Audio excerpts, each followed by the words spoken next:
ওই মিয়া, কি সমস্যা আপনার? আপনি কি চোখে দেখতে পান না, নাকি এইভাবে আমার উপর পড়ে গেলেন কেন? এমন সুন্দরী রসের টলটলা কমলার সামনে দাঁড়িয়ে থাকলে চোখে দেখতে পাবো কেমনে? দেখুন, আপনি কিন্তু একদম বেশি বাড়াবাড়ি করছেন। অসভ্যতার সীমা একদম ছাড়িয়ে যাচ্ছেন। এই যা, অসভ্যতামিরও তো আবার লিমিট থাকে। সেটা তো আমার কখনোই জানা ছিল না। ইতর ছোটলোক চরিত্রহীন কোথাকার। এই কথা বলতে বলতেই নদী বাড়ির ভিতর ঢুকে গেল। আর এদিকে নীল তখন নদীর পিছন পিছন বাড়ির ভিতরে প্রবেশ করে আর ড্রয়িং রুমে এসে বলতে থাকে। কি ব্যাপার মিস্টার আশরাফ চৌধুরী, আপনি আমাদের লোন পরিশোধ করবেন? প্লিজ স্যার, আপনি আমাকে আর কয়টা দিন সময় দিন, আমি সব কিছুর ব্যবস্থা করছি। আরে, আপনাকে আর কত দিন সময় দিব? দেখতে দেখতে 3 বছর সময় পার হয়ে গেল। এর মধ্যে আপনি আমাদের লাভের টাকা তো দূরের কথা, আসল টাকাটাও দিতে পারেননি। প্লিজ স্যার, আপনি আমাকে আর কয়টা দিন সময় দিন, আমি আপনাকে কথা দিচ্ছি আপনাদের পাওনা সমস্ত টাকা আমি আপনাদের বুঝিয়ে দেব। দেখুন, আমি খুব ভালো করেই জানি আপনি এই জিন্দেগিতেও আমাদের টাকা ফেরত দিতে পারবেন না। তার চাইতে পারেন একটা কাজ করুন, আপনি আপনার ছোট মেয়েটাকে আমার সঙ্গে বিয়ে দিন। আরে এসব কি বলছেন আপনি? আপনার কি মাথা খারাপ হয়ে গেছে নাকি? আরে না, একদমই নয়। আমার মাথা কেন খারাপ হতে যাবে? আমি সম্পূর্ণ ঠিক আছি এবং যা বলছি চিন্তা ভাবনা করেই বলছি। কারণ আপনি তো কোনো দিনও আমার টাকা ফেরত দিতে পারবেন না। দেখুন স্যার, আমি তো বলছি আমি আপনার টাকাটা ফেরত দিয়ে দেব। আসলে কয়দিন ধরে আমার শরীরটা খুব খারাপ যাচ্ছে, তাই সেরকম কাজকর্ম করতে পারছি না। না তা না হলে আমি আপনার টাকাটা ফেরত দিয়ে দিতে পারতাম। আরে বললাম তো, আপনার এত চাপ নেওয়ার কোনো প্রয়োজন নেই। আমি যেটা বলছি সেটাই করুন। সেটা আপনার আর আমার দুজনের জন্যই খুব ভালো হবে। কারণ আপনার ছোট মেয়েটা যথেষ্ট সুন্দরী। তাকে যেদিন আমি প্রথম দেখেছি সেদিনই আমার পছন্দ হয়েছে। এভাবেই কথা হচ্ছিল নীল আর নদীর আব্বুর মধ্যে। নীল কোটিপতি বাবার একমাত্র আদরের সন্তান। তাদের গার্মেন্টস ব্যবসা। সে বাংলাদেশ থেকে কোম্পানি দেখাশোনা করে আর তার বাবা দেশের বাইরে থেকে কোম্পানির ইমপ্রুভমেন্টের জন্য কাজ করে। আর নদীর আব্বু নীলের কোম্পানিতে কাজ করে। আজ থেকে 4 মাস আগে নদীর বড় বোনের বিয়ে হয়েছে। আর তখনই নদীর বড় বোনের জামাইকে বড় অঙ্কের একটা যৌতুক দিতে হয়, যেটার জন্য নদীর আব্বুকে অনেক ঋণের সম্মুখীন হতে হয়। আর তখনই নদীর আব্বু নীলের কাছ থেকে মোটা অঙ্কের একটা টাকা নিয়েছিল, যেটা তিনি এখনো পরিশোধ করতে পারেনি। তো ভিউয়ার্স, চলুন এতক্ষণ ধরে গল্পে যাকে নিয়ে আলোচনা করা হয়েছে তার সম্পর্কে একটু জেনে নিই। সে হলো আমাদের গল্পের নায়িকা নদী। এই বছরে ইন্টার প্রথম বর্ষের ছাত্রী। নদী বড় বোনের বিয়েতে নদীর আব্বু নীলকে দাওয়াত দিয়েছিল, আর নীল সেখানে গিয়েই নদীর সঙ্গে প্রথম পরিচয় হয়। আর নদীকে যখন সে প্রথম দেখে তখনই তার নদীকে মনে ধরে যায়। তবে সেটা এভাবে নয়, আসলে নীলের একটা অসুখ আছে, সেটা হলো মেয়ে মানুষের প্রতি তার একটু বিশেষ দুর্বলতা, যেটা মোটামুটি সবাই জানে। নীল কোনো সুন্দরী মেয়েকে দেখলে তার সঙ্গ নিতে চায়। তবে কি আমাদের গল্পের নায়িকা নদীর সঙ্গেও সেরকম কিছু একটাই হতে চলেছে? তো ভিউয়ার্স, এই বিষয়টা জানতে হলে আপনাদেরকে আমাদের এই পুরো গল্পটা দেখতে হবে।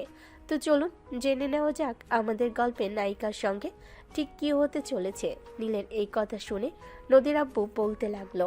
সরি, এসব আপনি কি বলছেন স্যার? আমার মেয়েটা এখন অনেক ছোট, সবেমাত্র এসএসসি পাশ করে ইন্টারে উঠেছে, আর আপনি আমার মেয়ের চাইতে বয়সে অনেক বড়। তো কি হয়েছে?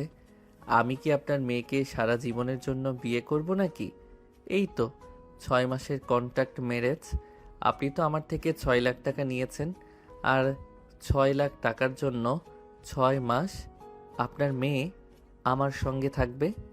নীলের এই কথা শুনে নদীর আব্বুর পায়ের নিচ থেকে একদম মাটি সরে যাচ্ছিল। তিনি আর কিছুই ভাবতে পারছিলেন না। তিনি কোনোদিন কল্পনা করেননি নীল ওনাকে এমন একটা প্রস্তাব দেবে, কারণ নীল যথেষ্ট ভদ্র ফ্যামিলির ছেলে। তাই তিনি অতি বিনয়ের সঙ্গে বলতে থাকেন। দেখুন স্যার, আপনি প্লিজ আপনার মাথাটা ঠান্ডা করুন। আমি বুঝতে পেরেছি আপনার কিছু একটা হয়েছে। আরে না, আমার কিছুই হয়নি। আমি একদম ঠিক আছি। আর কেনই বা আমার কোনো কিছু হতে যাবে? সত্যি বলছি, আপনার ছোট মেয়েটা কিন্তু হেব্বি সুন্দরী, একদম একের মাল। নদী এইসব কথাবার্তাগুলো আড়াল থেকে শুনছিল। সে আর এইসব কথাবার্তা সহ্য করতে না পেরে নীলের সামনে এসে দাঁড়ালো, আর তারপর কষিয়ে নীলের গালে একটা চড় দিয়ে বলতে লাগলো। What nonsense is this? আপনি এসব কি বলছেন? কেন? আমি কি খারাপ কিছু বলছি নাকি? তুমি তো সেই হট। আমি তো জাস্ট এটাই বললাম। Stop this nonsense. এসব নোংরা কথা আর একটাও আপনার মুখে উচ্চারণ করবেন না। এটাই ভালো হয় যে আপনি চুপচাপ এখান থেকে চলে যান। তা না হলে আমি আপনাকে এখান থেকে ধাক্কা দিয়ে বের করে দিতে বাধ্য হব। আরে ডার্লিং, তুমি এভাবে রেগে যাচ্ছ কেন? নোংরা কথা দিয়েই তো রোম্যান্স শুরু করতে হয়। আপনাকে শেষবারের মতো বলছি, এখান থেকে চুপচাপ বের হয়ে চলে যান। ভদ্রতার সীমা অতিক্রম করবেন না, তাহলে কিন্তু আমার চাইতে খারাপ কেউ হবে না। কেন ডার্লিং, কি করবে তুমি আমার সঙ্গে? যেটা আপনি চান আমি আপনার সঙ্গে সেটাই করব, কারণ আপনি ভদ্রতার মুখোশ পরে থাকলেও ভদ্রলোক নন, তাই আপনার সঙ্গে ভদ্র আচরণ করা যায় না। তখনই পাশ থেকে নদীর আপু নিজের মেয়ে নদীকে বলতে লাগলেন। মা, তুই রাগ করিস না। তুই ভিতরে গিয়ে বস, স্যারের সঙ্গে আমি কথা বলছি, দেখছি কি করা যায়। ঠিক আছে, শুধু তুমি বলছো বলে আমি বাড়ির ভেতরে চলে যাচ্ছি, তা না হলে এর শেষ আমি দেখে ছাড়তাম। মিস্টার নীল, ভালোভাবে এখান থেকে চলে যান। এই বলে নদী ভিতরের রুমে চলে গেল। এদিকে নদীর আপু আবার নীলের সঙ্গে কথা বলতে লাগলো। দেখুন স্যার, আমার মেয়েটা যেটা করেছে ভুল করেছে। আপনার সঙ্গে এভাবে কথা বলা একদম উচিত হয়নি। ওর হয়ে আমি আপনার কাছে ক্ষমা চাচ্ছি। প্লিজ আপনি ওকে ক্ষমা করে দিন। না না, মিস্টার আশরাফ চৌধুরী, আপনার মেয়ে ক্ষমার অযোগ্য অপরাধ করেছে। তাই এখন আমি যেটা চাইবো আপনাকে সেটাই করতে হবে। আচ্ছা স্যার, ঠিক আছে, আপনি বলুন আপনি কি চান, আমি আপনাকে সেটাই দেওয়ার চেষ্টা করব। আশরাফ চৌধুরী, চিন্তা ভাবনা করে কথা বলুন। প্রথমত, আমি আপনার কাছে 6 লক্ষ টাকা পাই। দ্বিতীয়ত, আপনার মেয়ে আমার সঙ্গে খুব বাজে ব্যবহার করেছে, তার জন্য কিন্তু আপনাকে বড় একটা মাশুল দিতে হবে। আপনি প্রস্তুত তো? বেশ কিছুক্ষণ চুপ করে রইলেন আশরাফ চৌধুরী। কিছুক্ষণ চিন্তা করার পর বলতে লাগলেন। ঠিক আছে, আমি আপাতত সত্য মেনে নিলাম, আপনি যা চাইবেন তাই হবে। হয়তো ঠিক 2 ঘন্টার মধ্যে আপনি আমার সম্পূর্ণ টাকা আমাকে বুঝিয়ে দেবেন, নয়তো ঠিক 2 ঘন্টার মতোই আপনার মেয়েকে আমার হাতে তুলে দিবেন। এখন সিদ্ধান্ত আপনার। এই কথা শুনে নদীর আপু কি বলবে কিছুই বলতে পারছেন না, কারণ মেয়েকে তো তিনি কোনোভাবেই এই প্রস্তাবের জন্য রাজি করাতে পারবেন না। কারণ আর যাই কিছু হয়ে যাক না কেন, নদী কখনোই নিজের সিদ্ধান্ত থেকে এত সহজে পিছিয়ে আসে না। কিন্তু এদিকে 2 ঘন্টার মধ্যে 6 লক্ষ টাকা ম্যানেজ করে দেওয়া কোনোভাবেই সম্ভব না। 2 ঘন্টা কেন, 2 মাসের মধ্যেও তিনি এটা পারবেন না, কারণ বর্তমানে তাদের আর্থিক অবস্থা খুবই খারাপ। এই সব কিছুই তিনি বসে বসে চিন্তা করছিলেন। এদিকে প্রায় আধা ঘন্টা সময় অতিবাহিত হয়ে গেছে। নীল তখনও নদীদের বাড়ির ড্রয়িং রুমে বসে আছে। তাই নীল আবারও নদীর আব্বুকে জিজ্ঞাসা করলো। কি ব্যাপার মিস্টার আশরাফ চৌধুরী ওরফে আমার হবু শ্বশুর মশাই, কি সিদ্ধান্ত নিলেন বলেন তো শুনি? স্যার, আপনি এখানে কিছুক্ষণ অপেক্ষা করুন, আমি নদীর সঙ্গে কথা বলে আসি। কারণ আপনার প্রথম সত্যটা তো মেনে নেওয়া বা পূরণ করা আমার পক্ষে এই মুহূর্তে সম্ভব হচ্ছে না। দ্বিতীয় সত্যটা সম্ভবত হয় কিনা একটু চেষ্টা করে দেখি। এই কথা বলে নদীর আপু নদীর রুমে প্রবেশ করলেন। উনি রুমে প্রবেশ করে দেখতে পেলেন নদী চুপচাপ বসে আছে। তাই তিনি আস্তে আস্তে গিয়ে নদীর পাশে বসলেন, আর তারপর নদীর কাঁধে হাত রেখে বলতে লাগলেন। প্রেমা, আমি তোমাকে একটা রিকোয়েস্ট করতে চাই, তুমি রাখবে আমার রিকোয়েস্ট? ওই তার ছেড়ার লোকটা যে কথা বলেছে, ওই কথা ছাড়া তুমি যে কোনো কথা আমাকে বললে আমি সেই কথাটা রাখবো। নদীর মুখ থেকে এই কথা শুনে তার আব্বু বেশ কিছুক্ষণ চুপ করে রইলেন, আর তারপর বলতে লাগলেন। মারে, তোরা সন্তান হিসাবে আমার কাছে যতটা যেটা চেয়েছিস আমি তাদেরকে সেটা এনে দেওয়ার চেষ্টা করেছি, কিন্তু আমি পাপা হিসাবে তোদের কাছে কখনোই সেরকম কিছু চাইনি। তাই আজ তোর কাছে একটা রিকোয়েস্ট করতে চাই। আব্বু, তোমাকে তো আমি একবারই বলে দিয়েছি, ওই বদমাস মার্কার লোকটা যে কথা বলেছে এটা ছাড়া তুমি আমাকে যে কথা বলবে আমি তোমার সেই কথাই শুনবো। তাই আমি আশা করব তুমি আমাকে যাই কিছু বলো না কেন চিন্তা ভাবনা করে তারপরে বলবে। প্লিজ লক্ষ্মীমা, আমার তুই একটু বোঝার চেষ্টা কর। দেখি উনি ছেলে হিসাবে খারাপ না, ছেলে হিসাবে যথেষ্ট ভালো। তাই প্লিজ আমি তোকে শেষবারের মতো রিকোয়েস্ট করছি। ছেলে হিসেবে কেমন ভালো সেটা আমার খুব ভালো করেই জানা হয়েছে। আমি এ ব্যাপারে তোমার কাছ থেকে আর কোনো কিছুই শুনতে চাই না। আমি শুধু তোমাকে পরিষ্কার করে এইটুকু বলে দিতে চাই, আমি এটা করতে পারবো না। দেখ মা, আমি সব কিছু তোর ভালোর জন্যই বলছি। তোর সঙ্গে খারাপ কিছুই হবে না। তুই অন্তত তোর এ বাবার ওপর বিশ্বাস রাখ। আর দেখ, ওই মুহূর্তে তোর বাবাকে সহযোগিতা করার মতো কিন্তু অন্য কেউ নেই। তুই যদি পাশে না দাঁড়াস তাহলে আমার অবস্থা কিন্তু খুব খারাপ হয়ে যাবে। আবু, তোমাকে আমি এত কথা বলার পরেও তুমি আবারও আমাকে এই বিষয়টা নিয়ে রিকোয়েস্ট করছো। আমি বুঝতে পারছি না তোমরা কি চাইছো। ঠিক ওই মুহূর্তেই নদীর আম্মু সেখানে এসে উপস্থিত হলেন। আর তারপর তিনি নদীকে উদ্দেশ্য করে বলতে লাগলেন, হ্যাঁ মা, তোর আব্বু একদম ঠিক কথাই বলেছে। প্লিজ তুই আমাদেরকে এই বিপদ থেকে রক্ষা কর। তুই ছাড়া এই মুহূর্তে আমাদেরকে এই বিপদ থেকে রক্ষা করার মতো আর কেউ নেই। দেখ, তোর আপুর তো বিয়েটা কোনো রকমভাবে হয়ে গেছে, কিন্তু এখন যে টাকাটা ঋণ করা হয়েছে ওটা তোর বাবা শোধ করবে কিভাবে? তারপর আবার তোর বিয়ের চিন্তা তো আছেই। তাই প্লিজ তুই রাজি হয়ে যা। কিন্তু আম্মু, প্লিজ ট্রাই টু আন্ডারস্ট্যান্ড। যেই লোকটা এরকম বিপদে পড়া মানুষকে এই এমন একটা প্রস্তাব দিতে পারে, ওই লোকের চরিত্র কেমন সেটা তোমরা বোঝার চেষ্টা করো। দেখ মা, আমরা সব কিছু চিন্তা ভাবনা করে তারপরে সিদ্ধান্ত নিয়েছি। তাই প্লিজ তুই রাজি হয়ে যা। তাছাড়া বড় লোকের ছেলে এরকম একটু একটু অভ্যাস তো থাকতেই পারে, এটা দোষের কিছু না। এই বলে নদীর আম্মু আবারও নদীকে অনেক রিকোয়েস্ট করতে থাকে। অবশেষে বাবা মায়ের অসহায় মুখের দিকে তাকিয়ে নদী না বলতে পারল না। তাই বাধ্য হয়ে সে নীলকে বিয়ে করতে রাজি হয়। এদিকে নীলও ঠিক এই মুহূর্তে কাজী ডেকে নদীকে বিয়ে করে নিয়ে আসে। নীল নদীদের বাড়ি থেকে বের হওয়ার পরপরই তার আম্মুকে কল করে আর বলতে থাকে, আম্মু, তোমার বৌমাকে নিয়ে আসছি, বরণ ডালা সাজাও। আরে বাবা, এইসব তুই কি বলছিস? তোর কি মাথা খারাপ হয়ে গেছে নাকি? এখন বৌমা কোথায় পেলি? আম্মু, আমি যা বলছি একদম সত্যি কথা বলছি। আমি সত্যি বিয়ে করেছি। তুমি বরণ ডালা সাজাও, আমি ততক্ষণে তোমার বৌমাকে নিয়ে বাড়িতে পৌঁছে যাব। এই বলে নীল ফোনটা কেটে দিল। আর এদিকে গাড়ির ভিতরে চুপ করে বসে আছে নদী।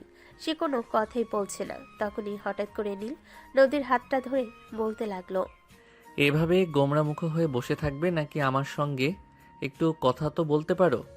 আপনার মতো বদমাইশ মার্কা লোকের সাথে কোনো কথা বলার ইচ্ছে আমার নেই।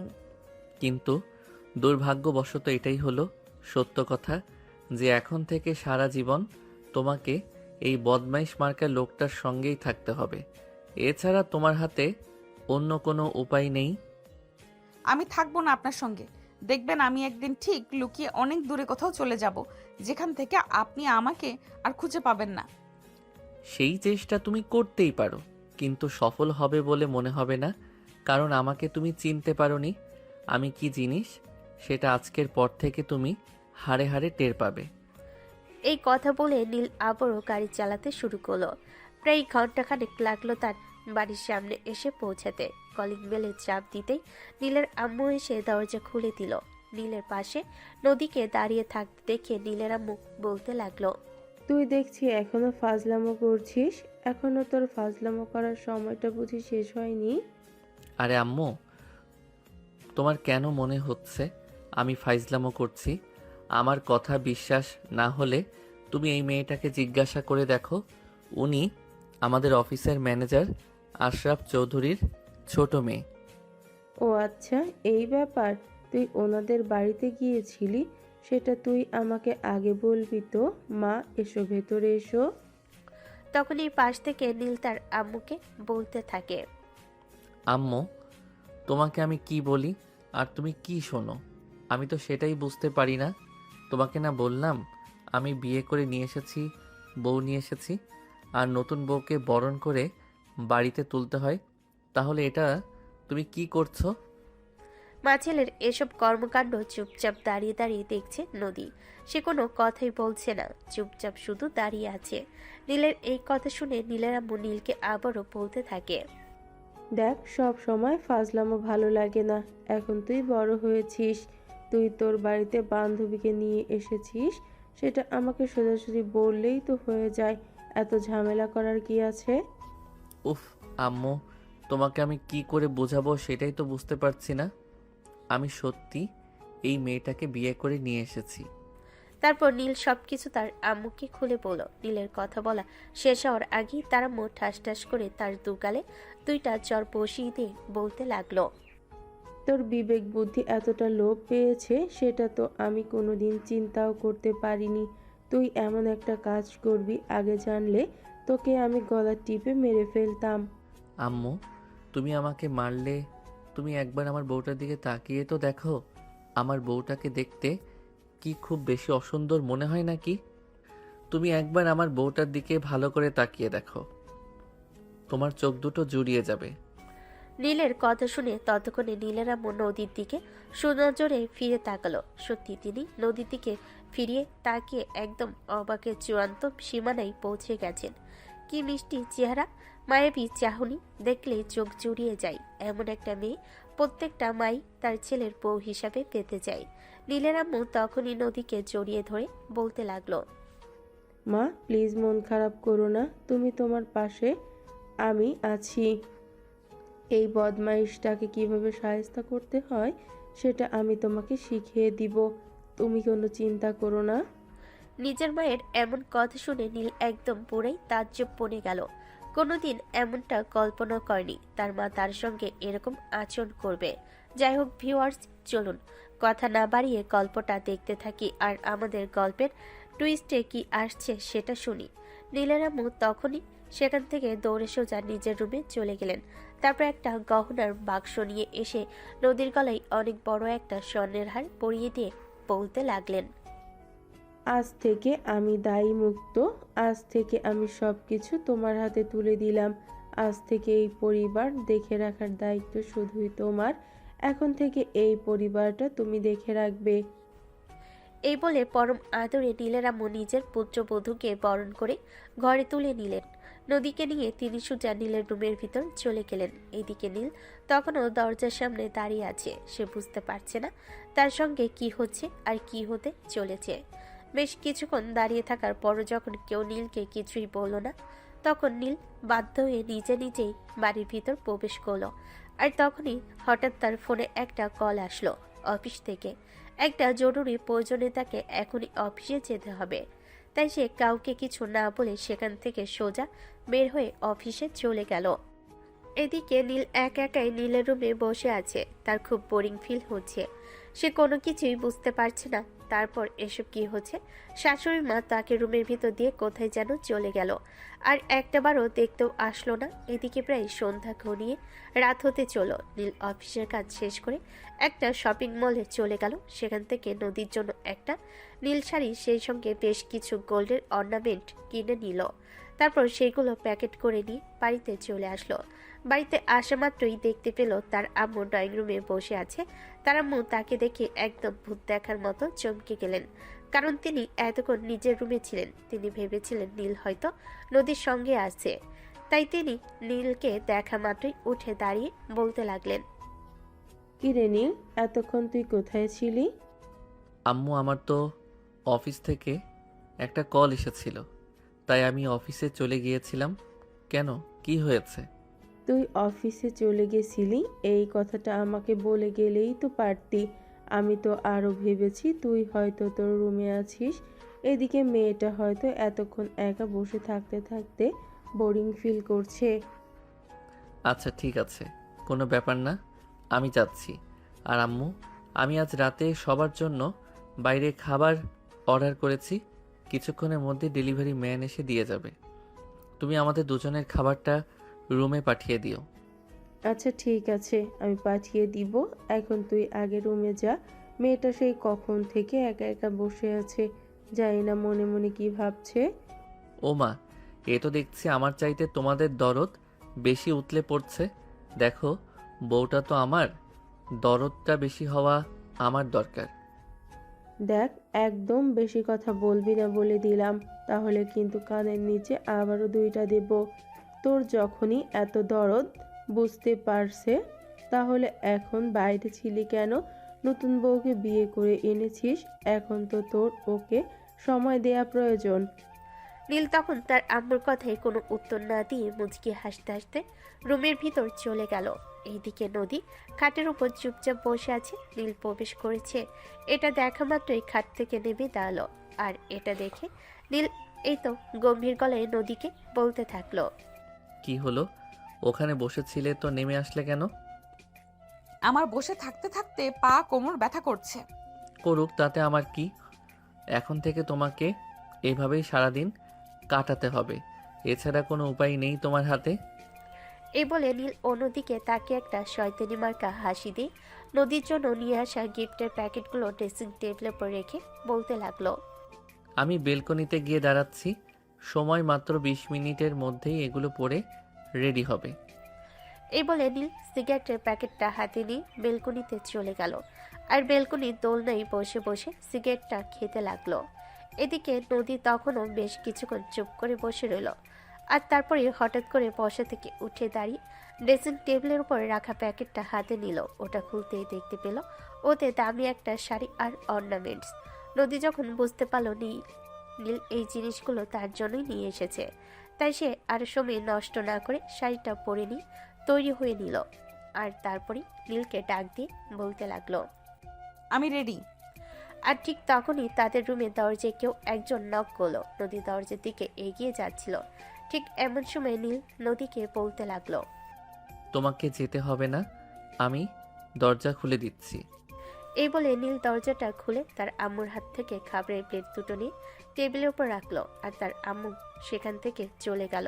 নীল খাবারের প্লেটটা হাতে নিয়ে নদীর সামনে এসে দাঁড়ালো আর বলতে লাগলো, চলো, তোমাকে নিজের হাতে খাইয়ে দেব। এত আধিক্যতা দেখাতে হবে না, আমার এমনিতেই ক্ষুধা নেই।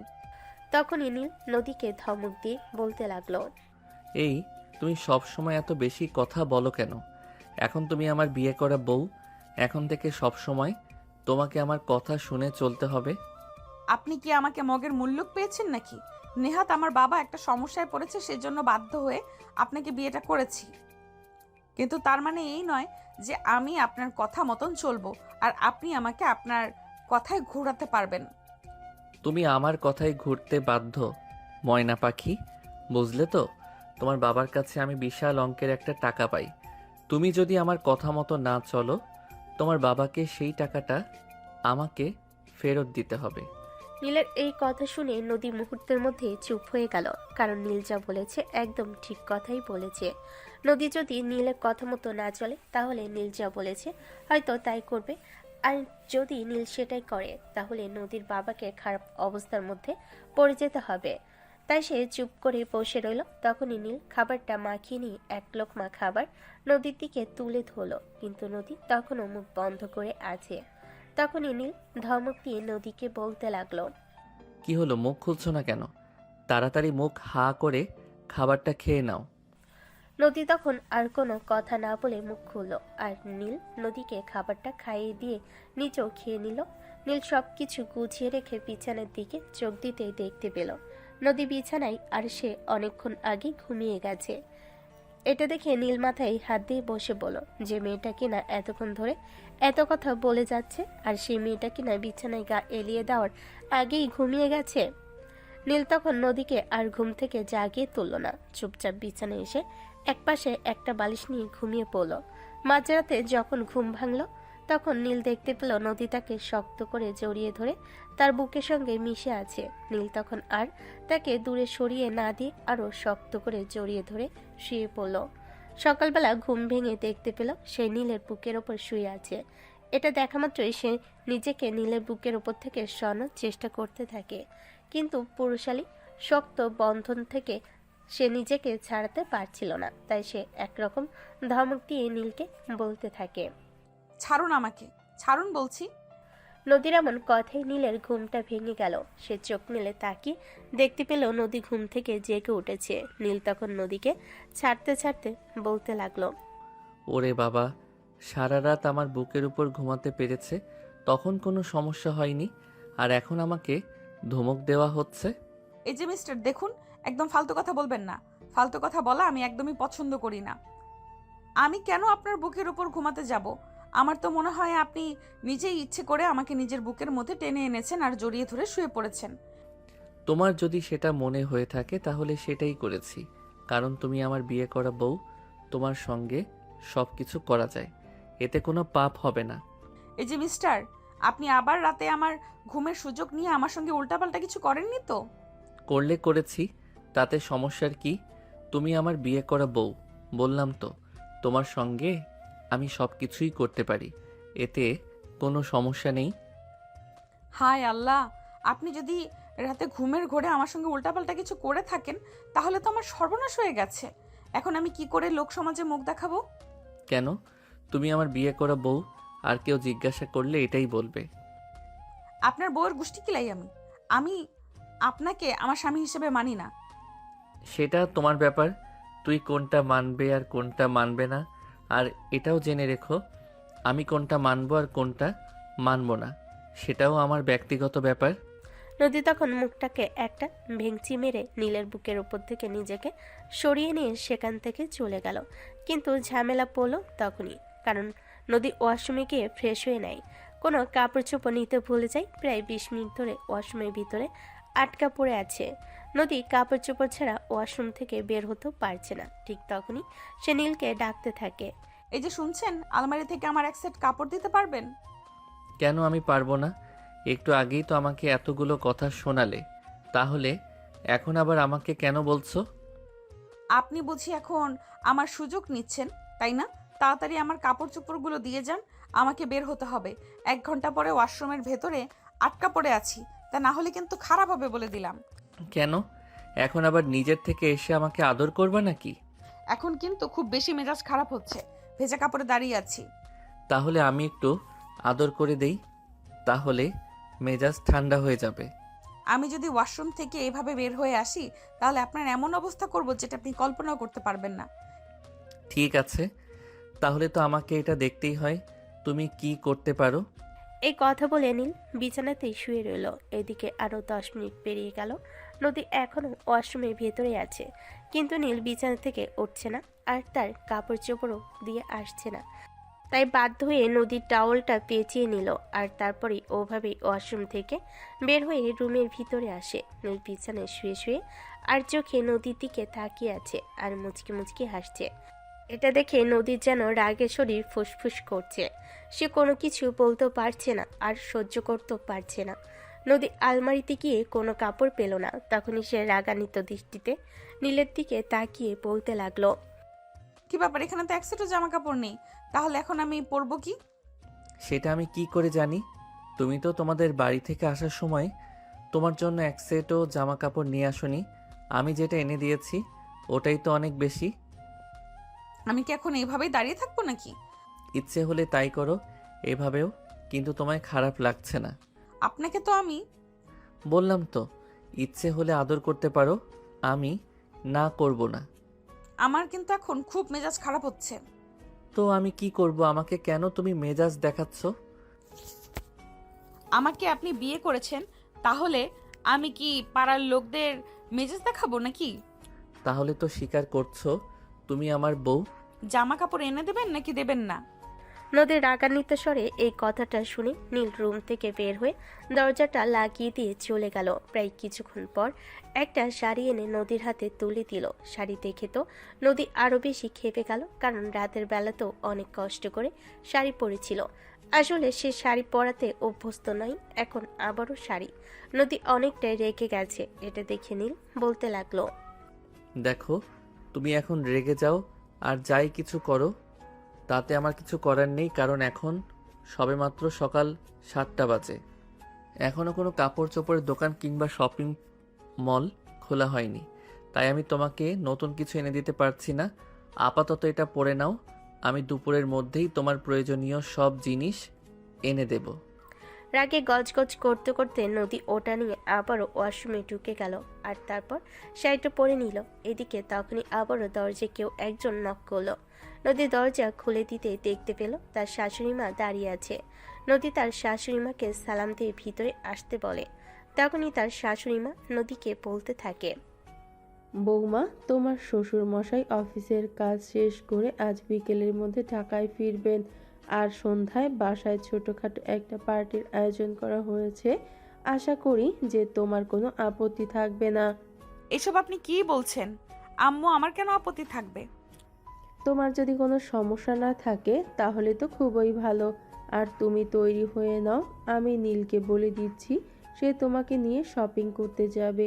তোমার পছন্দ মতো তোমার প্রয়োজনীয় সব কিছু কিনে দেবে, আর বিকেলে পার্টিতে পরার জন্য একটা ড্রেসও কিনে নিবে। কিন্তু আম্মু, আমি আপনার ছেলের সঙ্গে কোথাও যেতে চাই না। আপনার ছেলে একটা বদের হাড্ডি, সব সময় আমাকে শুধু জ্বালাতন করতে থাকে।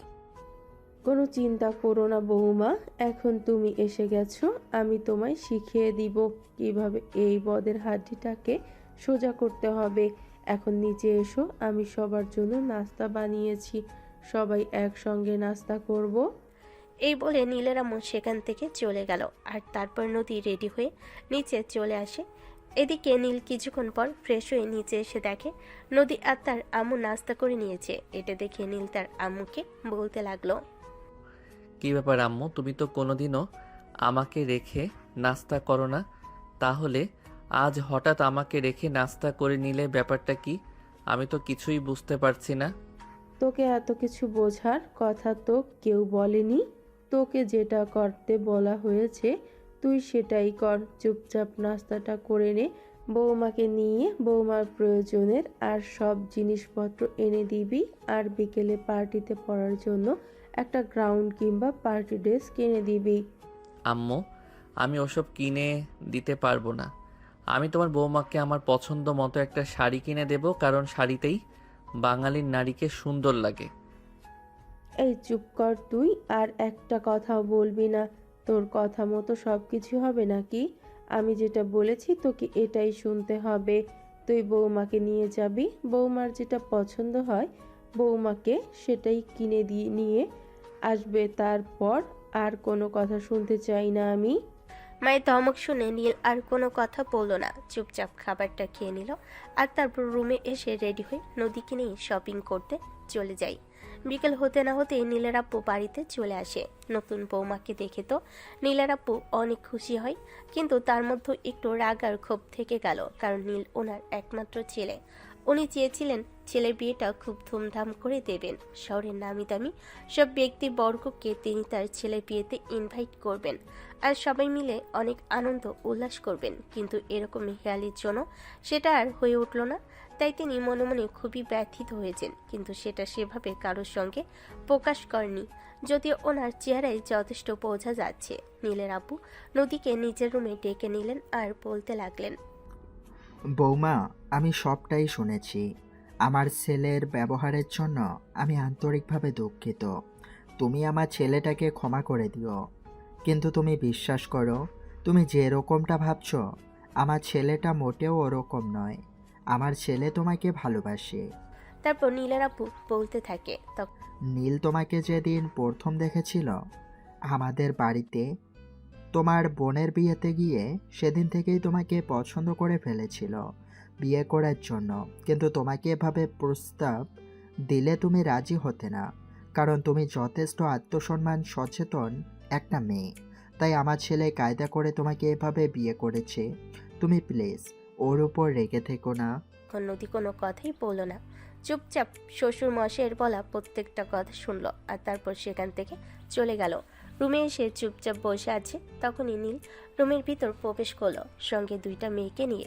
মেয়েগুলোকে এভাবে রুমের ভিতর প্রবেশ করতে দেখে নদীর মাথায় যেন আকাশ ভেঙে পড়লো, কারণ সে বুঝতে পারছিল না এই মেয়েগুলো এখানে কেন এসেছে। তাই সে নীলকে উদ্দেশ্য করে বলতে থাকে, কি ব্যাপার, একটাতে বুঝি হয় না? এখন নতুন আরো দুইটা নিয়ে এসেছেন? হ্যাঁ, তো কি করব? আমি একটা তো আমার কথা শুনে না।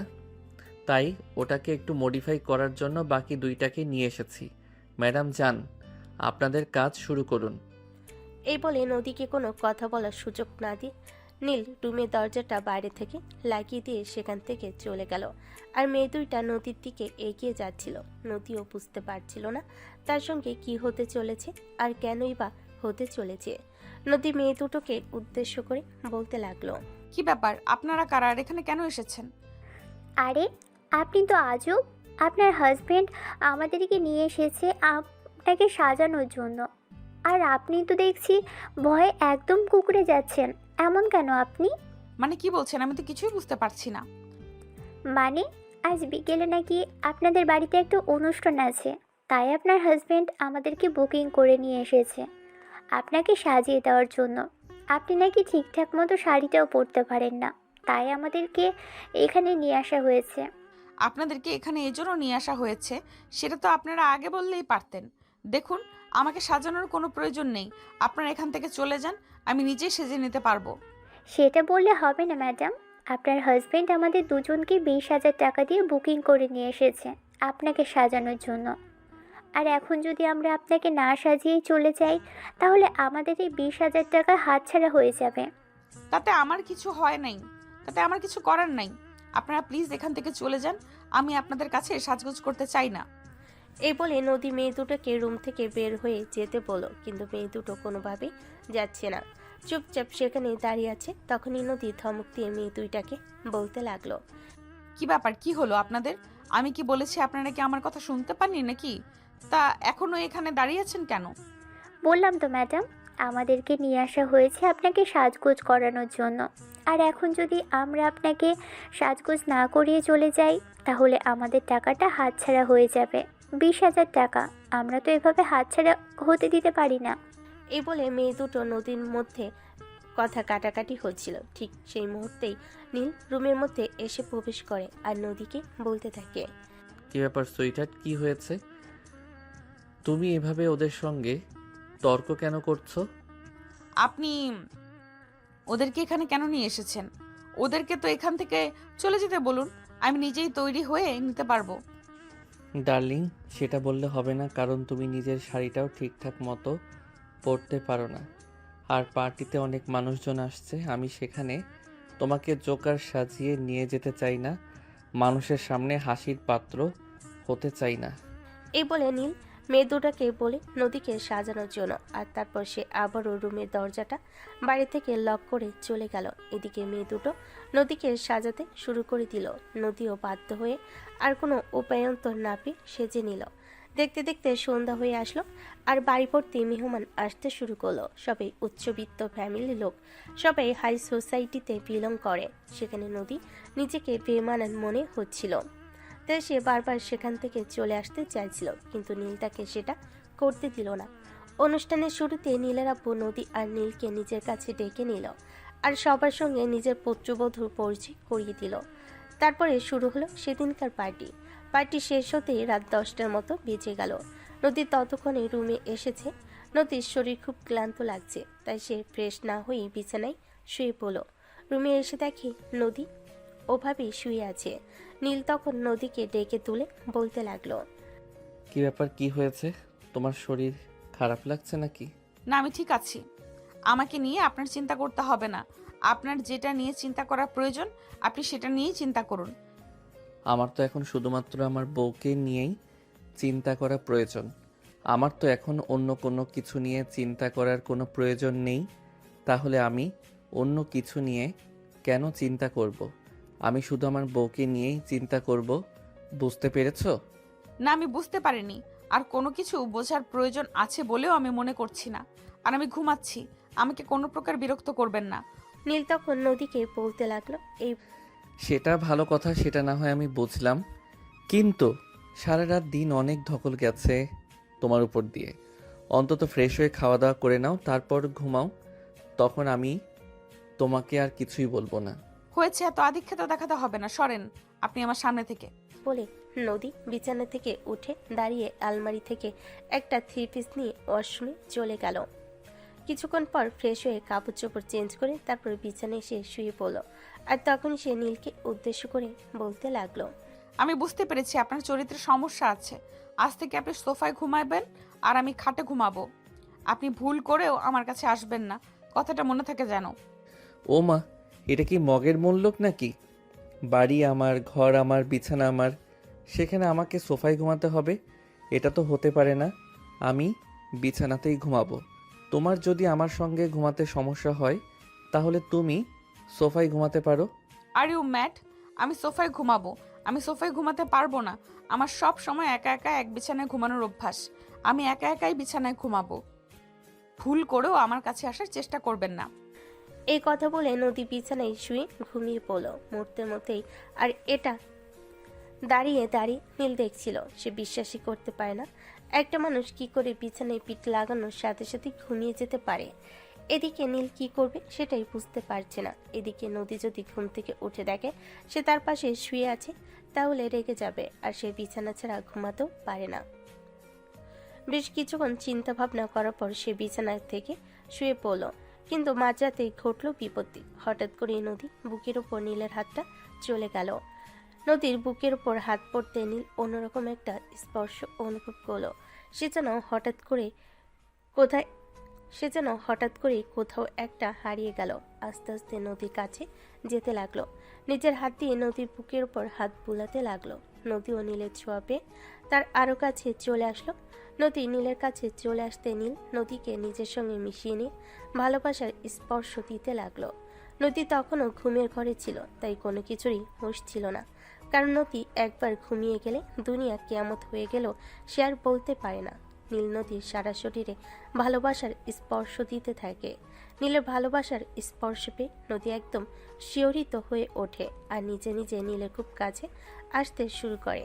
তাই মুহূর্তের মধ্যেই দুজনের ভালোবাসার অতল সাগরে হারিয়ে যায়। বেশ কিছু সময় দুজন ভালোবাসা আদান প্রদান করে আবারও ঘুমিয়ে পড়ে। কিন্তু ওসব কিছুই ঘুমের মধ্যে করে নদী, তাই কোনো কিছুই তার মনে নেই। সকালবেলা যখন ঘুম ভাঙল তখন সে দেখতে পেল তার শরীরে কাপড়ের ছিটে ফুটোটুকু নেই। তাই সে চিৎকার দিয়ে ঘুম থেকে ওঠে। তখন নীল তার মুখটা চেপে ধরে আর বলতে থাকে, এই কি হয়েছে? এভাবে চেঁচাচ্ছ কেন? তোমাকে ভূতে ধরেছে নাকি? আমার শরীর থেকে কাপড় চোপড় সব গেল কই? তখনই নীল নদীর মুখটা ছেড়ে দিয়ে মুচকি মুচকি হাসতে থাকে। এটা দেখে তো নদী একদম তেলে বেগুনে জ্বলতে থাকে আর বলতে থাকে, আপনি রাতের বেলায় ঘুমের ঘোরে আমার সঙ্গে উল্টাপাল্টা কিছু করেছেন। আমি আপনাকে আগেই বলেছি আপনি আমার সঙ্গে একই বিছানায় ঘুমাতে আসবেন না, কারণ আপনার চরিত্রে সমস্যা আছে। এই দেখো, একদম তুমি আমাকে দোষ দিয়ে কথা বলবে না। তোমার কি কোনো দোষ নেই নাকি? তুমি তো নিজেই আমার কাছে এসেছো। এই দেখুন, একদম মিথ্যা কথা বলবেন না। আমি কখনোই আপনার কাছে যাইনি, বরঞ্চ আপনি নিজেই জোর করে আমার কাছে চলে এসেছেন। আমার এত বড় সর্বনাশ করে ফেলেছেন। হায় আল্লাহ, এখন আমার কি হবে? এই দেখুন, একদম মিথ্যা কথা বলবেন না। আমি কখনোই আপনার কাছে যাইনি। বলেন যে আপনি নিজেই জোর করে আমার কাছে চলে এসেছেন আর আমার এত বড় সর্বনাশ করে ফেলেছেন। হায় আল্লাহ, এখন আমার কি হবে? এই বলে নদী কান্না শুরু করে দেয়। আর এদিকে নীল মুচকি মুচকি হাসতে থাকে আর বলতে থাকে, কি আর হবে ম্যাডাম, কিছুই তো হবে না। এখন শুধুমাত্র এটাই হবে যেটা আমি চাইবো।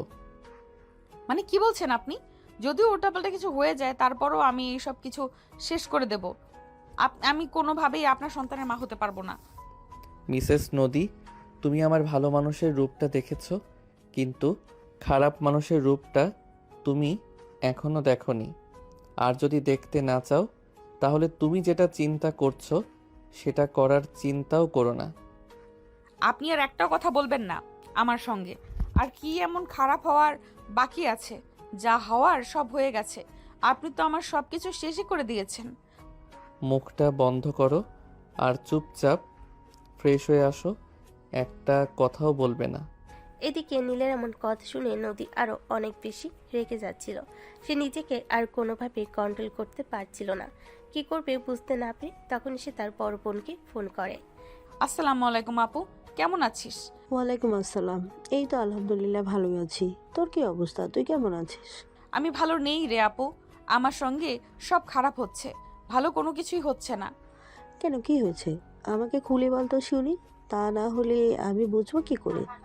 আপু, ওই লোকটা আমার সঙ্গে আজ জোর করে সবকিছু করে নিয়েছে। মানে তুই কি বলছিস? আমি তো কিছুই বুঝতে পারছি না, একটু খুলে বল তো শুনি।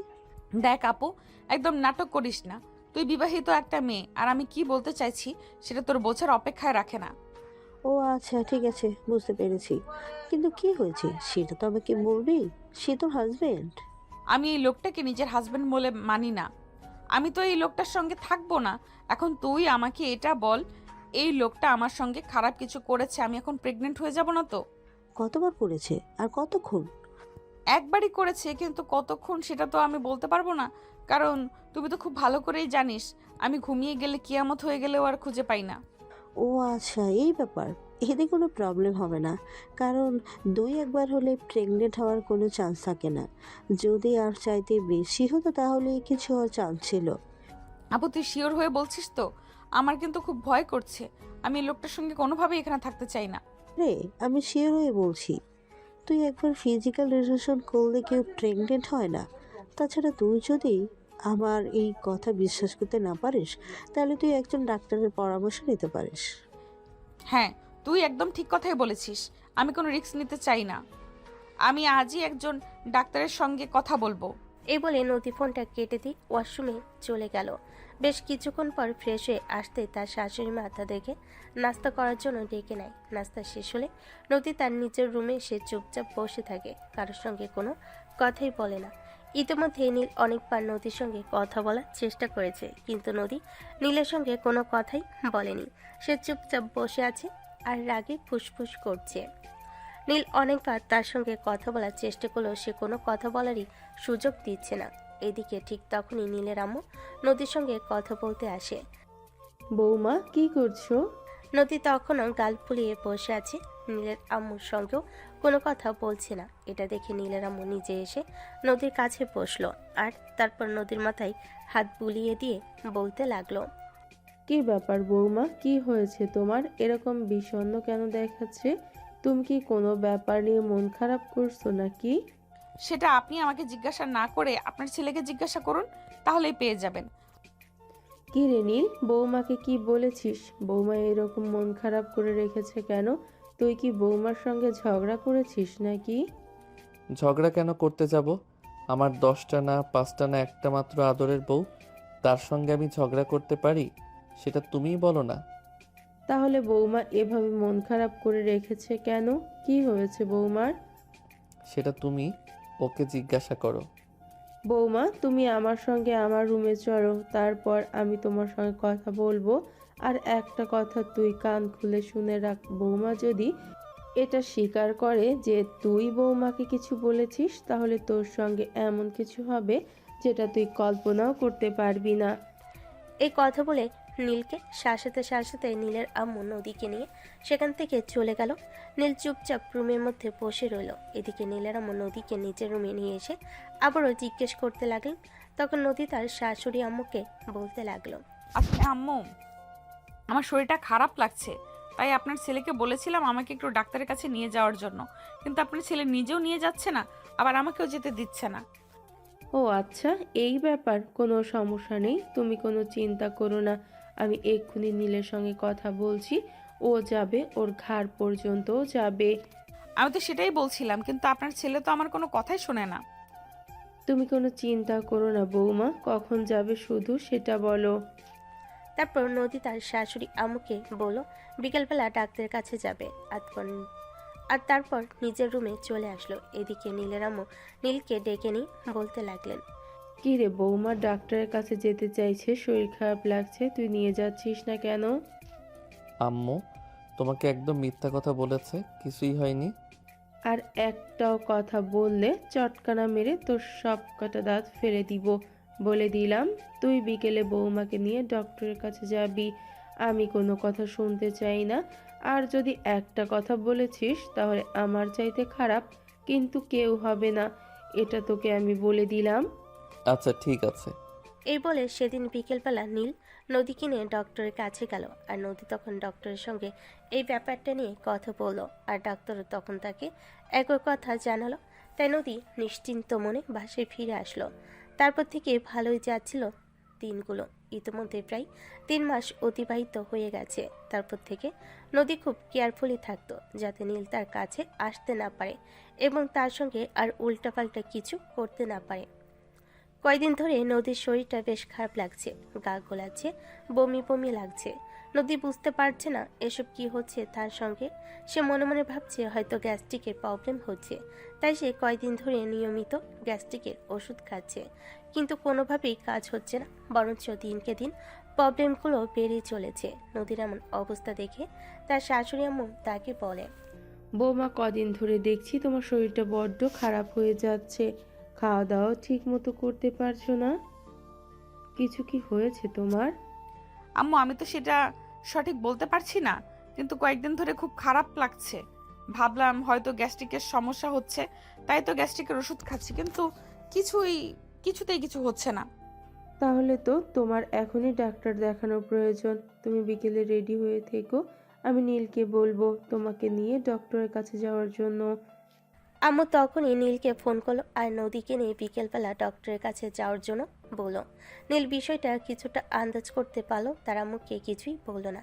বিকেল 3টার মধ্যে অফিসের কাজ শেষ করে বাসেই চলে আসলো আর তারপর নদীকে নিয়ে ডক্টরের কাছে চলে গেল। ডক্টর নদীর বলা কথাগুলো শুনে বুঝতে পারলেন নদী প্রেগনেন্ট, কিন্তু যেহেতু নদী এই বিষয়টা মানতে চাইছে না, তাই ডক্টর নদীকে বেশ কয়েকটা টেস্ট করাতে বললেন, সেই সঙ্গে আল্ট্রাসোনোগ্রামও করতে বললেন। নদী ডক্টরের কথা অনুযায়ী সবগুলো টেস্ট করালো এবং অবশেষে আল্ট্রাসোনোগ্রাম করতে গেল। সেখানেই ঘটল বিপত্তি। যদিও প্রেগনেন্সি টেস্ট প্রেগনেন্সি পজিটিভ এসেছে, তবুও নদী মানতে না, সে আল্ট্রাসোনোগ্রাম করে দেখতে চায়। আর আল্ট্রাসোনোগ্রামও 3 মাসের একটি স্পষ্ট ভ্রূণ ধরা পড়ল। নদীর মাথায় যেন আকাশ ভেঙে পড়ল, সে কি করবে কিছুই বুঝতে পারছে না। তখনই সে ডক্টরের কাছে ছুটে গেল আর বলতে লাগলো, দেখুন ডক্টর, আমি এই বাচ্চাটিকে পৃথিবীতে আনতে চাই না। আমি এই বাচ্চাটিকে নষ্ট করে ফেলতে চাই, অ্যাবর্শন করাতে চাই। দেখুন মিসেস নদী, আমি বুঝতে পেরেছি আপনার ব্যাপারটা, কিন্তু আপনি যদি করাতে চান তাহলে আপনার হাজব্যান্ডের অনুমতি লাগবে। আপনার হাজব্যান্ডের অনুমতি ছাড়া আমরা কিছুই করতে পারবো না। অন্যথায় যদি আপনার হাজব্যান্ড আমাদের বিরুদ্ধে কোনো নোটিশ করে আমাদের ক্ষতি হতে পারে। আরে ডক্টর, বোঝার চেষ্টা করুন। ওই বদমাইশ মার্কা লোকটা কোনোভাবেই আমাকে অ্যাবর্শন করাতে দিতে চাইবে না, কিন্তু আমিও এই লোকটার সঙ্গে থাকতে চাই না। আমি অ্যাডভোকেটের সঙ্গে কথা বলে রেখেছি, কিছুদিনের মধ্যেই আমি এই লোকটাকে ডিভোর্স দিয়ে দিব। আই এম সরি ম্যাডাম, আপনি অ্যাবরেশন করাতে চাইলে আপনার হাজব্যান্ডের অনুমতি এবং এগ্রিমেন্ট পেপারে একটা সাইন করতে হবে, অন্যথায় এটা করা আমাদের পক্ষে পসিবল নয়। আরে doctor, please try to understand. আমি শয়তান মার্কার লোকটা কোনোভাবেই আমাকে এটা করতে দেবে না, কিন্তু আপনি আমাকে একটু সহযোগিতা করুন। I am so sorry madam, আমার পক্ষে কিছুই করা সম্ভব নয়। আপনি কেন এটা বুঝতে পারছেন না? সরি, আপনি অন্য কিছু করুন। ডক্টর তখন আর নদীকে কোনো কথা বলার সুযোগ না দিয়ে নদী তখন আর কোনো উপায়ন্তর না পেয়ে ডক্টরের কেবিন থেকে বের হয়ে চলে আসলো আর তারপরেই পাশে এসে নীলকে বলতে লাগলো, দেখুন মিস্টার, আমি এই বাচ্চাটা নষ্ট করতে চাই। এটা অ্যাবর্শন করাতে হলে আপনার অনুমতি লাগবে। তো এখন আমার কাছে কোনটা বলতেছো? তো সেটাই বলো। আমি ঘুরিয়ে পেঁচিয়ে কথা বলা একদম পছন্দ করি না। আমি সোজাসাপটা কথা বলছি। আমি এখানে তো গড়িয়ে বেশি কোনো কথা বলছি না, তাহলে বুঝতে এত সমস্যা কেন হচ্ছে? আমি অ্যাবর্শন করাবো এবং আপনাকে আমার সঙ্গে যেতে হবে, ডাক্তারকে আপনার পারমিশন দিতে হবে। কথাটা বলতে দেরি হলো, কিন্তু নদীর দুগালে ঠাস ঠাস করে কয়েকটা চর পড়তে দেরি হলো না। তুমি ভাবলে কি করে আমি তোমাকে এটা করতে দেব? ভুলে যেও না, পেটটা তোমার হলেও সন্তানটা কিন্তু আমার। আর আমার সন্তানকে আমি নিজের হাতে খুন করব, এতটাও কাপুরুষ আমি নই। কেন করছেন আপনি আমার সঙ্গে এরকম? কেন আমার জীবনটাকে এইভাবে নরকে পরিণত করছেন? আপনি যদি সেদিন আমার সঙ্গে এই কাজটা না করতেন, তাহলে তো আর আমার ঘরে সন্তান আসতো না, আর আজ আমাকে এই পরিস্থিতির মুখোমুখিও হতে হতো না। দেখ মেয়ে, একদম এত কথা বলবি না। তোকে যেটা বলেছি তোকে সেটাই করতে হবে। তোকে ভালোবাসি বলে তুই এটা মনে করিস না আমি তোর সব কিছু সহ্য করে নেব। আমি তোকে ভালোবাসি বলে তোর সব পাগলামি সহ্য করলেও আমি নিজের সন্তানের খুনি কখনোই হতে পারবো না। ও আচ্ছা, এই ব্যাপার। তাহলে ঠিক আছে, একটা কথা আপনি কান খুলে শুনে রাখুন, আমি এই আপদটাকে আমার পেট থেকে বের করে তারপরে আমি এখান থেকে চলে যাব। আপনি যত যাই কিছু করেন না কেন, আমাকে কোনোভাবেই বেঁধে রাখতে পারবেন না। এই কথা বলে নদী মোবাইলটা হাতে নিয়ে সোজা বেলকনিতে চলে গেল। আর তখনই তার বড় বোনকে ফোন করে বলতে লাগলো, আপু, তুই আমার সঙ্গে এরকমটা করতে পারলি? তুই নিজেই তো বলেছিলি 2-1 বার করলে কিছুই হয় না, কিন্তু এখন আমি 3 মাসের প্রেগনেন্ট। এটা কিভাবে হলো বল আমাকে। হয়েছে তো হয়েছে, তো কি হয়েছে? এমন তো নয় যে বাবা ছাড়া সন্তান জন্ম নিচ্ছে। এই সন্তানের তো বাবা আছে, তাহলে সন্তান কি পৃথিবীতে আলো দেখাতে তো সমস্যা কোথায়? আমি তো সেটাই বুঝতে পারছি না। আপু, এখন তুইও আমার সঙ্গে পোল্টি খাচ্ছিস, তাই না? ঠিক আছে, তোদের যার যেটা ভালো মনে হয় তোরা সেটাই কর, কিন্তু বিশ্বাস কর, এই সব কিছু করে তোরা আমাকে কখনোই আটকে রাখতে পারবি না। আমি তোদের এইসব ষড়যন্ত্রকে মোকাবেলা করে একদিন না একদিন এই সব কিছু ছেড়ে চলেই যাব। এরপর নদী তার বোনকে আর কোনো কথা বলার সুযোগ না দিয়ে মোবাইল কেটে দিল। এদিকে দেখতে দেখতে সময় পার হয়ে যাচ্ছে আর নদীর মধ্যে একটা প্রাণ বেড়ে উঠছে। নীল নদীকে এখন অনেক বেশি কেয়ার করে, সবসময় তার যত্ন নেয়, কি লাগবে না লাগবে সব ব্যাপারে খেয়াল রাখে। নদীর জন্য প্রতিদিনই নতুন কিছু না কিছু একটা নিয়ে আসে যাতে নদীর মন ভালো থাকে, কিন্তু নদী সব কিছুতেই নিজেকে কোনোভাবেই আসক্ত করতে পারছে না। তার মনে শুধু একটাই চিন্তা ঘুরপাক খাচ্ছে, এই সন্তানটা পৃথিবীতে আসার পর সে এখান থেকে চলে যাবে অনেক দূরে, যেখানে গেলে তার খোঁজ কেউ পাবে না। নদী ইতিমধ্যেই 9 মাসের অন্তঃসত্ত্বা। কিছুদিন পরেই তার ডেলিভারি ডেট। তার এখন চলাফেরা করতেও খুব বেশি কষ্ট হয়, তাই নীল অফিস থেকে ছুটি নিয়েছে আর সব কিছু ম্যানেজারকে বুঝিয়ে দিয়েছে। যতদিন পর্যন্ত নদীর গর্ভের সন্তান ভূমিষ্ঠ না হয় ততদিন পর্যন্ত নীল অফিসে যাবে না, সারাক্ষণ নদীর পাশেই থাকবে। আর এদিকে নদী এসব কিছু আর সহ্য করতে পারছে না, সবকিছু তার কাছে শুধুমাত্র আদিক্ষেতা মনে হচ্ছে। তাই তো সে নীলকে বলেই ফেলল, দেখুন মিস্টার, আপনাদের সব আদিক্ষেতা আমার আর সহ্য হচ্ছে না। প্লিজ, আমি এই সব কিছু থেকে মুক্তি পেতে চাই। আপনি এভাবে আমার পেছনে পড়ে থাকবেন না। নদী, এসব কথা তুমি বলতে পারলে? আমি তোমাকে ভালোবাসি, আর তোমার গর্ভে আমার সন্তান। তোমাদের দুজনের দেখাশোনা করা আমার দায়িত্ব। আমি আমার দায়িত্ব থেকে কখনোই নিজেকে সরিয়ে নিতে পারি না। তুমি অসুস্থ, তোমার পাশে থাকা আমার দায়িত্ব এবং কর্তব্য। আপনার দায়িত্ব কর্তব্যের গোষ্ঠী কিলাই, আপনি কেন এটা বুঝতে পারছেন না? আপনাকে আমি সহ্য করতে পারি না।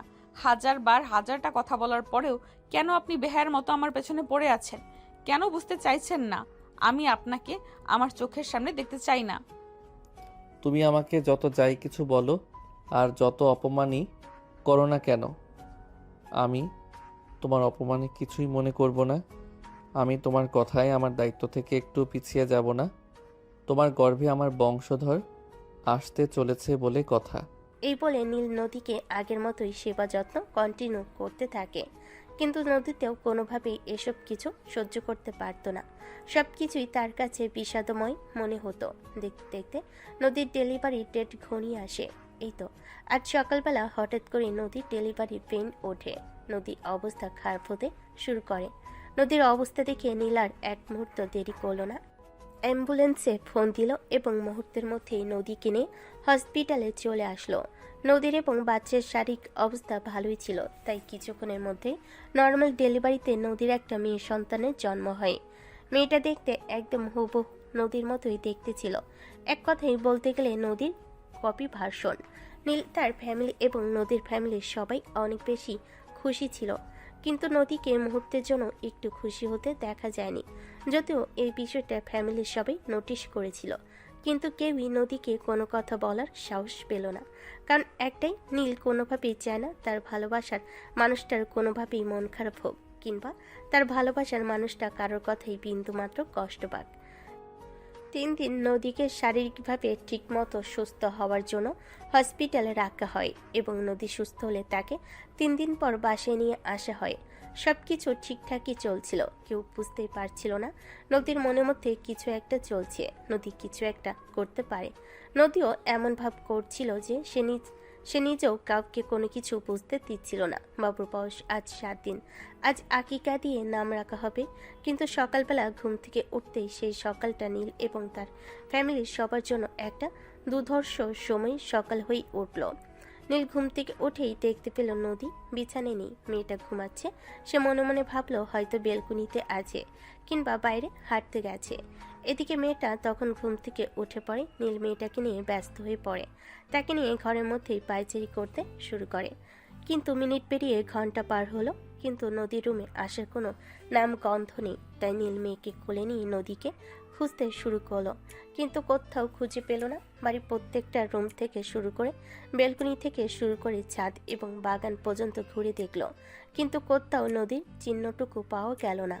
ইতিমধ্যে নীলের আম্মু এই বিষয়টা লক্ষ্য করেন এবং নীলকে তিনি এ ব্যাপারে জিজ্ঞাসা করেন। নীল তখন তার আম্মুকে জানায়, আম্মু আমি তো কিছুই বুঝতে পারছি না। কাল রাতেও তো সব কিছু ঠিকঠাক ছিল। মাঝরাতেও যখন আমার ঘুম ভাঙলো তখনও দেখলাম নদী বাবুকে খাওয়াচ্ছে। সকালবেলা যখন ঘুম ভাঙলো তখন থেকেই নদীকে আর দেখতে পাচ্ছি না। আমি সারা বাড়ি বাগান এবং বাইরেও খোঁজ করে দেখেছি, কিন্তু কোথাও তার চিহ্নটুকু নেই। আমি কি এখন তার ফ্যামিলিকে এ ব্যাপারে জানাবো? হ্যাঁ অবশ্যই, একটা জলজ্যান্ত মানুষ হঠাৎ করে এভাবে গায়েব হয়ে গেল, এটা তো তার ফ্যামিলিকে জানাতেই হবে, এছাড়া তো অন্য কোনো উপায় নেই। আচ্ছা ঠিক আছে, তাহলে আমি নদীর আব্বুর সঙ্গে কথা বলে দেখি। এই বলে নীল তখনই মোবাইলটা হাতে নিয়ে নদীর আম্পুর নাম্বারে ফোন দিল, আর তারপর বলতে লাগলো, আসসালামু আলাইকুম আব্বু, কেমন আছেন? ওয়ালাইকুম আসসালাম।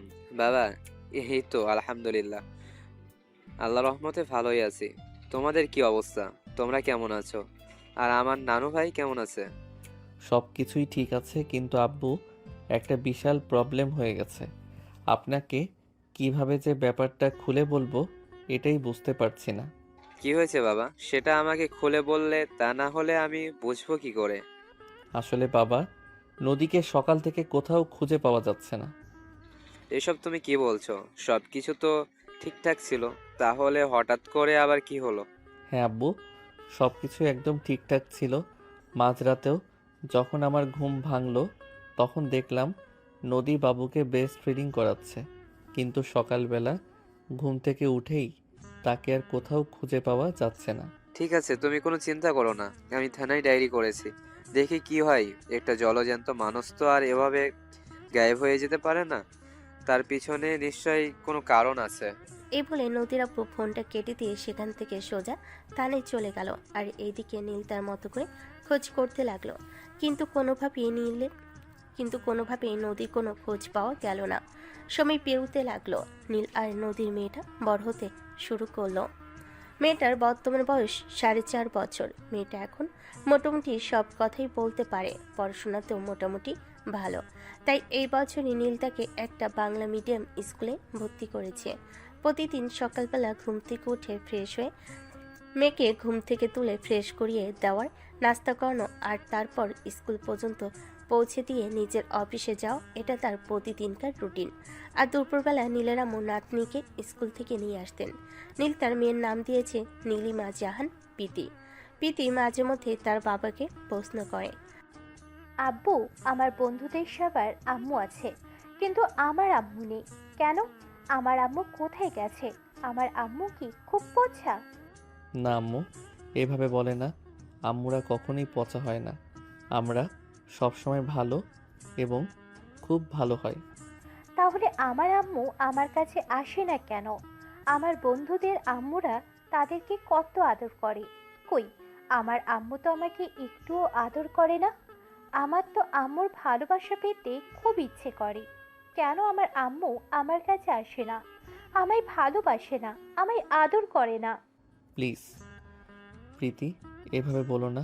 আম্মু খুব ভালোবাসে আর সম্মানের একজন আম্মু খুব ভালোবাসা আর সম্মানের একজন মানুষ। সে আসবে, দেখে নিও তুমি। একদিন না একদিন তোমার মায়ের টানে তাকে আসতেই হবে। কথাটা বলে নীল কাঁদতে শুরু করে দেয়, কারণ সে নদীকে এখনো ঠিক ততটাই ভালোবাসে যতটা প্রথম দেখাতেই বেসেছিল। আর এখন তো মেয়েটার জন্য প্রায় প্রতিদিনই তার কথা মনে করতে হয়, আর সেজন্যই নীল আরও অনেক বেশি কষ্ট পায়। যদি তার নদীর কথা মনে না পড়তো তাহলে হয়তো কষ্টটা একটু কম লাগতো, কিন্তু নদী সে এখন কোথায় আছে এই বিষয়ে সে কিচ্ছু জানে না, কারণ নদী এই বাড়ি থেকে চলে যাওয়ার পর কারোর সঙ্গে কোনো যোগাযোগ রাখে না, না তো শ্বশুর বাড়ির ফ্যামিলি, না তো বাবার বাড়ির ফ্যামিলি।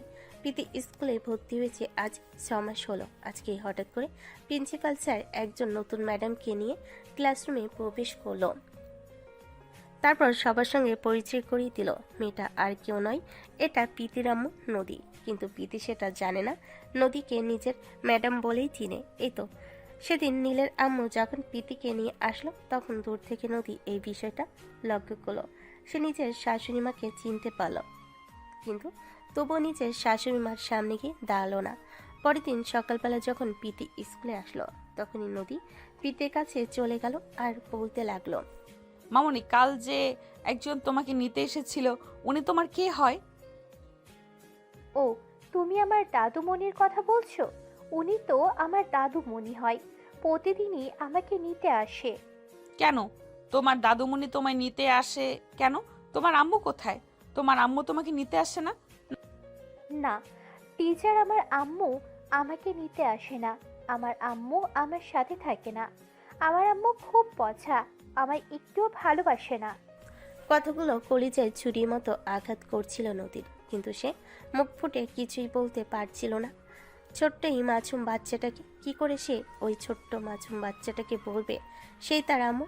এই কথাগুলো চিন্তা করতে করতে তার দু চোখ দিয়ে দু ফোঁটা নোনা জল গড়িয়ে পড়ল। তখনই প্রীতি নদীর চোখের জলটা নিজের হাতে মুছিয়ে দিয়ে বলতে লাগলো, কি হয়েছে ম্যাম, তুমি কাঁদছো কেন? না, কিছু হয়নি, এমনি। ঠিক আছে, ক্লাসে চলো। এই বলে নদী প্রীতিকে নিয়ে ক্লাসরুমের ভিতর চলে গেল আর ক্লাস করাতে লাগলো। এদিকে সেদিন হঠাৎ করে নীলের আম্মু একটু অসুস্থ হয়ে পড়াতে নীলকেই আসতে হলো প্রীতিকে স্কুল থেকে ড্রপ করার জন্য। ঠিক ওই মুহূর্তে প্রীতি ক্লাস করাচ্ছিল নদী। নীল স্কুলে এসে সোজা প্রীতি ক্লাসরুমে চলে এসেছিল। দরজার সামনে দাঁড়িয়ে যেই না বলো, প্রীতি আব্বু চলে এসেছে, চলে এসো। ক্লাস কখন শেষ হয়ে গেছিল, তারপর নদী প্রীতিদের ক্লাসে বসে সবার সঙ্গে গল্প করছিল। নীলের গলার আওয়াজটা শুনে নদী পিছন ফিরে তাকায়, আর তখনই নদী আর নীলের চোকাচুকি হয়েছে। নীল নদীকে দেখে একদম স্তব্ধ হয়ে যায়। সে আশাই করেনি এত বছর পর এখানে এসে নদীর দেখা মিলবে। নীল অবাক দৃষ্টিতে নদীর দিকে তাকিয়ে থাকে আর বলতে থাকে, তুমি এখানে কিভাবে? নদী তখনই নীলের সামনে গিয়ে দাঁড়িয়ে তার হাত দুটো ধরে বলতে লাগলো, প্লিজ তুমি আমাকে ক্ষমা করে দাও। যা করেছি খুব বড় অন্যায় করে ফেলেছি। আমাকে আমার সন্তানটাকে ফিরিয়ে দাও। তুমি ক্ষমার অযোগ্য অপরাধ করেছো। তুমি আমাকে নয়, নিজের সন্তানকে কষ্ট দিয়েছো। তোমাকে আমি কখনোই ক্ষমা করতে পারবো না। প্লিজ আমাকে একটা বারের মতো সুযোগ দাও। আমি জানি আমি কত বড় অন্যায় করেছি। প্লিজ, আমি আমার ভুলটা বুঝতে পেরেছি। আমাকে একটা সুযোগ দাও। কথাগুলো শুনতে শুনতে প্রীতি তাদের দুজনের সামনে এসে দাঁড়ায় আর তারপর নীলকে বলতে থাকে, কি হয়েছে বাবা? ম্যাম তোমার হাত ধরে আছে কেন? ম্যাম তোমাকে কি বলছে? বাবা কিছু না, চলো। কেন করছো আমার সঙ্গে এরকম? প্লিজ আমাকে ক্ষমা করে দাও আর আমার সন্তানকে আমার কাছে ফিরিয়ে দাও। অসম্ভব, এটা কোনোদিনও সম্ভব নয়। তখনই প্রীতি তার বাবাকে বলতে থাকে, বাবা, ম্যাম কি বলছে? কাকে ফিরিয়ে দিতে বলছে? বলো না বাবা। তখনই নদী নীলের হাত দুটো ছেড়ে দিয়ে হাঁটু গেড়ে বসে প্রীতির হাত দুটো ধরে বলতে থাকে, প্রীতি, আমি তোমার সেই অভাগী মা যে তোমাকে ফেলে চলে গিয়েছিল। তুমি সত্যি কথা বলছো? তুমি আমার আম্মু? হ্যাঁ আম্মু, আমি একদম সত্যি কথাই বলছি। আমি তোমার আম্মু। তোমার আব্বুকে বলো তোমাকে যেন আমার কাছে ফিরিয়ে দেয়। না, আমি তোমার কাছে কখনোই ফিরে যাব না। আমি আব্বুর কাছেই ভালো আছি। তুমি চলে যাও এখান থেকে। আমি তোমাকে দেখতে চাই না। চলো আব্বু, বাসে চলো। এ বলে প্রীতি তার আব্বুর হাত ধরে টানতে টানতে স্কুল থেকে বের হয়ে চলে আসছিল। তখনই পিছন থেকে নদী আবারও তাদের দুজনকে উদ্দেশ্য করে বলতে থাকে, প্লিজ তোমরা দুজনে আমাকে ক্ষমা করে দাও। আমাকে এই শেষবারের মতো একটা সুযোগ দাও। এই বলে নদী দৌড়ে এসে নীলের পা দুটো জড়িয়ে ধরে আর কান্না করতে থাকে। তখন নীল নদীকে নিজের পা থেকে ছাড়িয়ে উঠে দাঁড় করায় আর তারপর বলতে থাকে, জানতাম তুমি কোনোদিন আমায় ভালোবাসোনি আর ভালোবাসতেও পারবে না। তারপরেও তোমার নিজের সন্তানটার কথা চিন্তা করে একবার হলেও প্রয়োজন ছিল তুমি তোমার সন্তানটাকে এতটা কষ্ট না দিলেও পারতে। প্লিজ এসব কথা আর বলো না। আমি এসব কিছু আর নিতে পারছি না। আমি শুধু আমার সন্তানকে নিয়ে বাকি জীবনটা পার করতে চাই, প্লিজ। এই বলে নদী কান্না করতে থাকে। নীল তখন আর নদীর উপর অভিমান করে থাকতে পারেনি, কারণ সে নদীকে সত্যি ভালোবাসতো। তাই সে প্রীতিকে বলতে থাকে, মামুনি, আম্মুর কাছে যাও আর আম্মুকে নিয়ে বাসায় চলো। সত্যি বলছো আব্বু? আম্মু আজ থেকে আমাদের সাথেই থাকবে? হ্যাঁ মামুনি, তোমার আম্মু আজ থেকে আমাদের সাথেই থাকবে। অতঃপর নীল, নদী আর প্রীতি তিনজনই একসঙ্গে স্কুল থেকে বের হয়ে বাড়ির উদ্দেশ্যে রওনা দেয়। সুপ্রিয় ভিউয়ার্স, আমাদের আজকের গল্পটা এ পর্যন্তই ছিল। গল্পটা আপনাদের কাছে কেমন লেগেছে ছোট্ট একটা কমেন্টে জানাবেন। নিত্য নতুন ভালোবাসার গল্প পেতে আমাদের চ্যানেলটি সাবস্ক্রাইব করে পাশেই থাকবেন। সবাই ভালো থাকুন, সুস্থ থাকুন। আবারও দেখা হবে নতুন কোনো এক ভালোবাসার গল্পে। সে পর্যন্ত সবাই অপেক্ষায় থাকুন। আল্লাহ হাফেজ।